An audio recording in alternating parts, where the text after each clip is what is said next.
True stress management is being in a situation where when things are going on, you're able to deal with them without getting stressed out. Now there's good stress and there's bad stress. The only way I could define the difference between the good stress and the bad stress is some stress helps you to get things done. How many of you work well under pressure? But it depends on the type of pressure and how much pressure, right? Because if it's the wrong type of pressure or it's too much of it, then you get diminishing returns and then it starts to make it worse. And so when is stress good, when is it bad? Well, you got to be able to regulate that. And what happens is if we're creating an internal environment within ourselves that is the wrong kind of stress, it's degrading our performance and our ability to be joyful in life. I mean, that's what it comes down to. And it's worse than that because these are the physical symptoms of chronic stress. Do you think some of the patients that come in here with a backache might have a stress problem? I mean, I have seen people finally get back surgery, fused vertebrae, and their major problem is stress. You can get a scanning device, you can do MRI, X-ray machine, or whatever, and you can find a reason. A person says, I've got this backache, it's terrible, whatever. You look hard enough, you might see this disc, or you might see this thing, and you go, well, that must be it. But is that really it?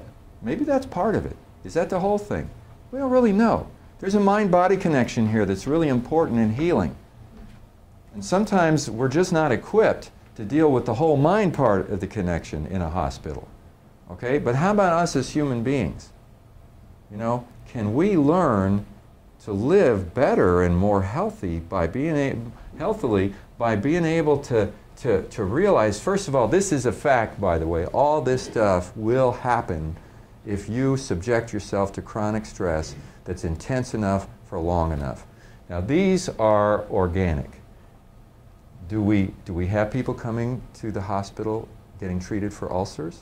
Yes, it's real. You can look at it, you can see it. That ulcer is there, it exists.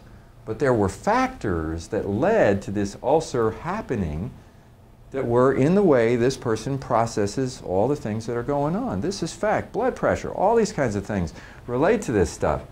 And then there are psychological things that happen.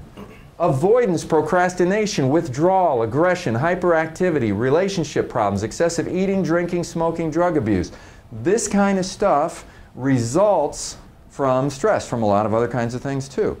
But when people are stressed out, these kinds of things tend to develop more often. When somebody's chronically stressed and it's just continually happening, they're in a bad situation in their home and it just doesn't go away. It's miserable day after day. Then they go to work. A bad situation in work. Who says it's bad? They say it's bad in their head.